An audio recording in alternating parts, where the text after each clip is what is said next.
வாசிக்கிறீங்களா? சங்கீதம் 115:11 வாசிங்களேன்.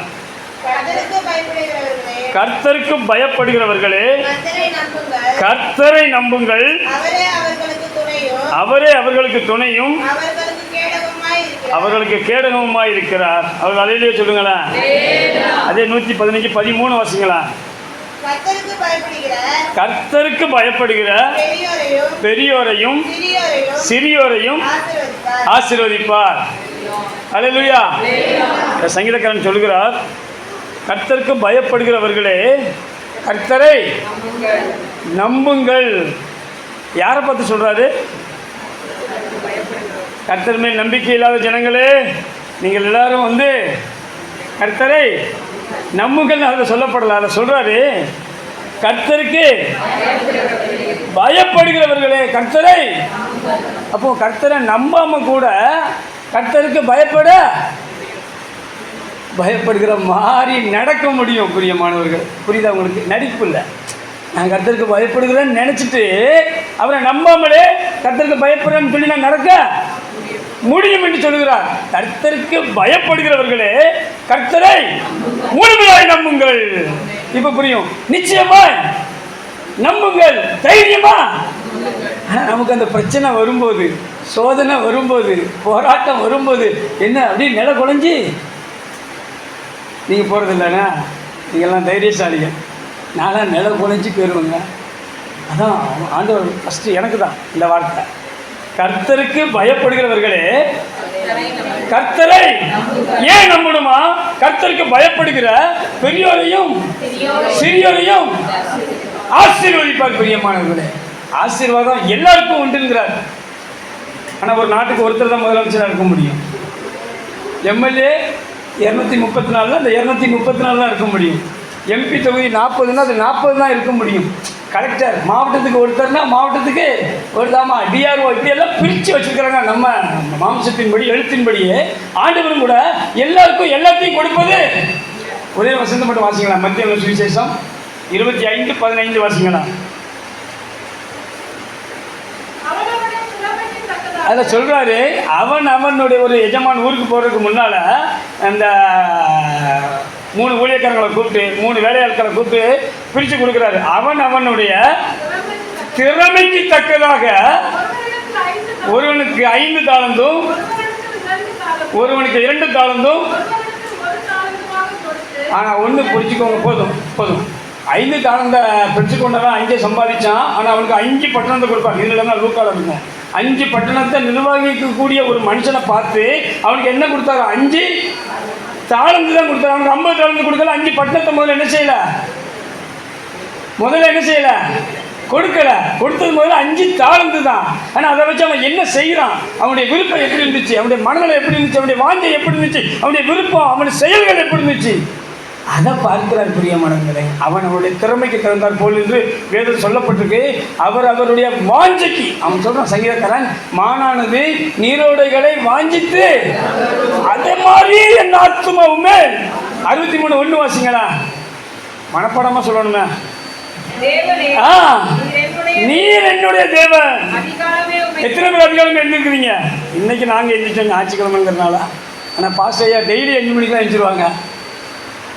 நம்மெல்லாம் அதிகாலமே அம்மாவுக்கு உடம்பு சரியில்லைன்னா அதிகாலமே என்ன செய்கிறோம்? எழுந்திரிச்சு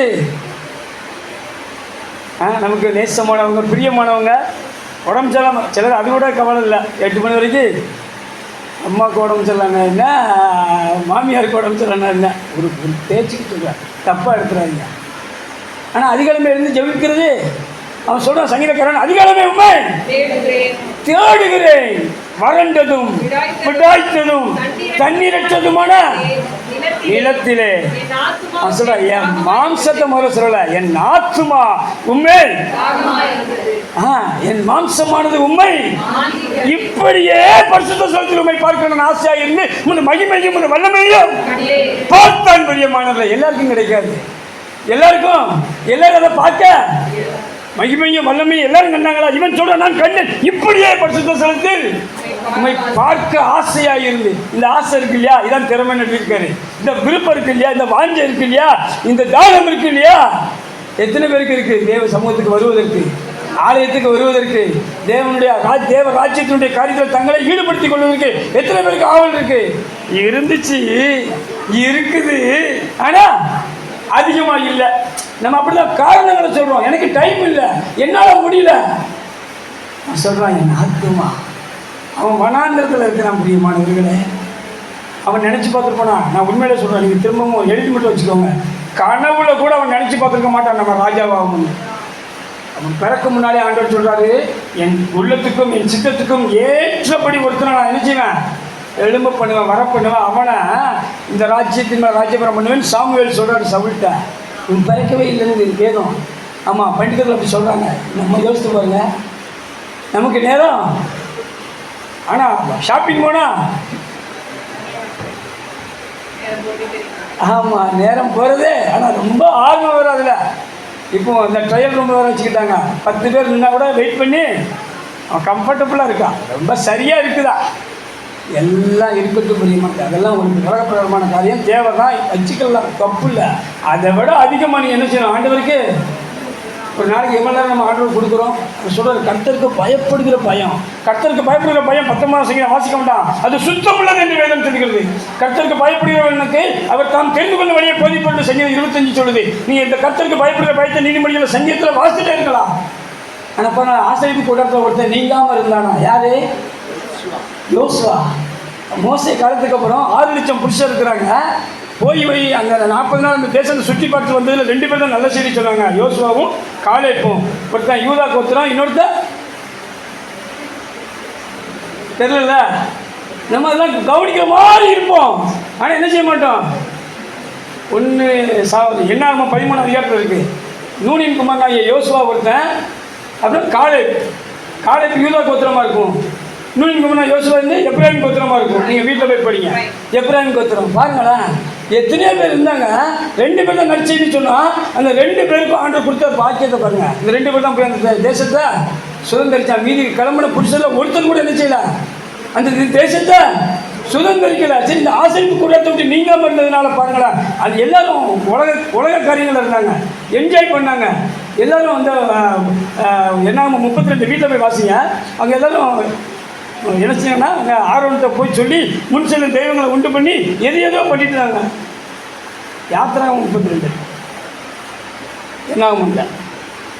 அப்போ இவன் ஆசிரியப்பு கூட்டத்தை விட்டு நீங்காமல் இருந்தான். பிரியமானவர்களே, யோசுவா 3:7-8 வாசிங்களா. இஸ்ரவேல் ஜனங்கள் பாக்கியவான்கள், இஸ்ரவேல் ஜனங்கள் வேறுபிரிக்கப்பட்டவர்கள், அவர்கள் விசேஷமானவர்கள்.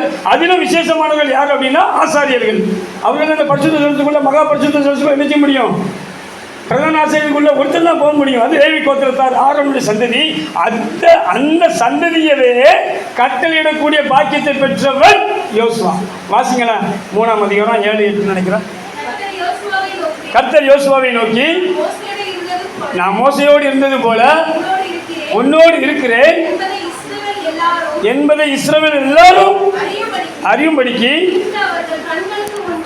இன்று அவர்கள் கண்களுக்கு முன்பாக ஒரு ஆசரிப்பு கூடத்தை விட்டு நீங்காம இருந்தான். பிரியமானவர்களே, தேவனுக்கு பயப்படுகிற மனுஷனுக்கு வந்து ஆசீர்வாதத்தை பாருங்க. உடன்படிக்கை பெட்டியை சுமக்கிற ஆசாரியர்களை பார்த்து சேரும்போது யோர்தானிலே நில்லுங்கள் என்று நீ யாருக்கு கட்டளை வச்சிருக்காரு? பிரதானமானவர்கள். பிரியமானவர்களே, ஆசாரியர்கள் தான் அன்றைய காலத்துல மிக மிக விசேஷமானவர்கள். அதை படிச்ச உடனே புல்லடிச்சுட்ட. தேவ சமூகத்தில் கர்த்தருக்கு பயப்படுறீங்களா? அவனுடைய திறமைக்கு தகுந்த போல, உங்களுடைய பயத்துக்கு தகுந்தாற் போல, தேவனை நம்புகிற விசுவாசத்துக்கு தகுந்தாற் போல, நீங்கள் வச்சிருக்கிற அர்ப்பணிப்புக்கு தகுந்தாற் போல தேவன் உங்களை நடத்துவார். வாசிங்களா எபிரேயர் 10ஆம் அதிகாரம் 32, 33, 34.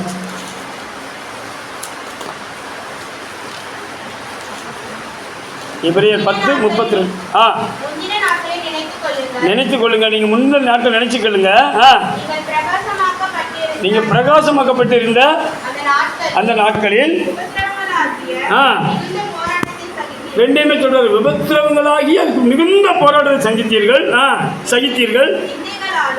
நிந்தைகளாலும் உபத்திரவங்களாலும் நீங்கள் வேடிக்கையாக்கப்பட்டதும் அல்லாமல் அப்படி நடத்தப்பட்டவர்களுக்கு பங்காளிகளும் ஆனீர்கள்.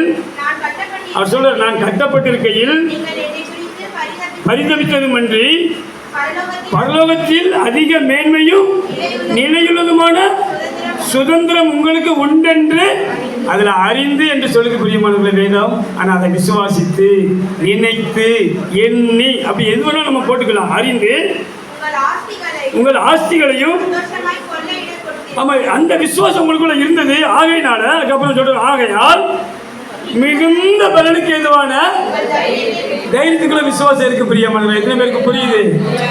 தைரியமான அந்த விசுவாசத்தை நீங்க என்ன செஞ்சுறாங்க? விட்டு விடாதீங்க என்று சொல்கிறார் பிரியமானவர்களே. அன்புள்ள பிரயாசத்தை மறந்து விடுகிறவர்களுக்கு தேவன் அநீதியுள்ள அல்ல. இப்ப வாங்க சங்கீதம் 115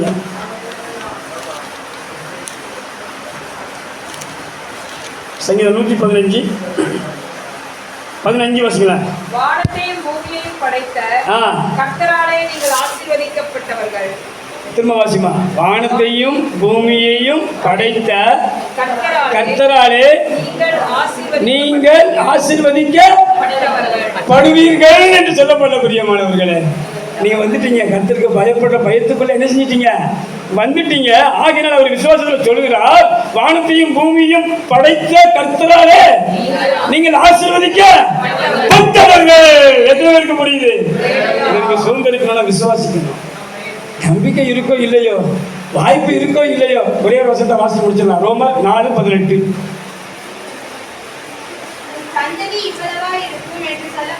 இதை சொல்லும் போது அவனுக்கு பிள்ளையே இல்லை, பிள்ளை பிறக்குங்கிற அறிகுறியே இல்லை, கற்பம் செத்து போயிட்டு என்று வேதம் சொல்லுது. வாசிமா. நம்புவதற்கு வாய்ப்பே இல்லைன்னு அர்த்தம். அரசு கைவிட்டுரும், விஞ்ஞானம் கைவிட்டுரும், மருத்துவம் கைவிட்டுரும், உலகம் கைவிட்டுரும், சொந்த பந்தம் கையை விரிச்சிடும். ஆனா ஆண்டவர் சொல்றார், நம்புகிறதற்கு ஏதுவில்லாது இருக்கும் போது, வாய்ப்பே இல்லை என்று சொல்லும் போது கூட நீங்க பயப்படாதீங்க. உங்க வாழ்க்கையில தேவன் இப்படி ஒரு அற்புதத்தை நிச்சயமாய் செய்திருப்பார். நீங்க உட்கார்ந்து யோசித்து பாருங்க பிரியமானவர். என்னுடைய வாழ்க்கையில செஞ்சிருக்கார். அரசாங்கம் மருத்துவமனை கைவிட்டுட்டீங்க, அப்பாங்க இனி முடியாதுன்ட்டாங்க, வாய்ப்பே இல்லைனாங்க. ஆனா ஆண்டவர் சுகத்தை தந்தா. அது சாட்சி, அது அடையாளமா இருக்கும். யோசோட சொல்றாரு, இது உனக்கு அடையாளமா இருக்கும். நீங்க வீட்டில் போய் வாசிங்க, இது உனக்கு அடையாளமா இருக்கும் என்று சொல்லுகிறார். அப்படி அடையாளத்தை உங்களுடைய வாழ்க்கையில் தேவன் நிச்சயமா நடப்பித்திருப்பார். நடக்கலன்னா கூட இம்மை செய்வார் பிரியமானது. அது உங்களுக்கு அடையாளமாக இருக்கும். நீங்கள் பயப்படாமல் இருக்கணும், தைரியமாக இருக்கணும். கர்த்தருக்கு பயப்படுகிற பயம்னா என்ன? எத்தனை முறை படிச்சிருக்கோம், கற்றுக்கொண்டிருக்கிறோம். அதை பார்க்கணும்.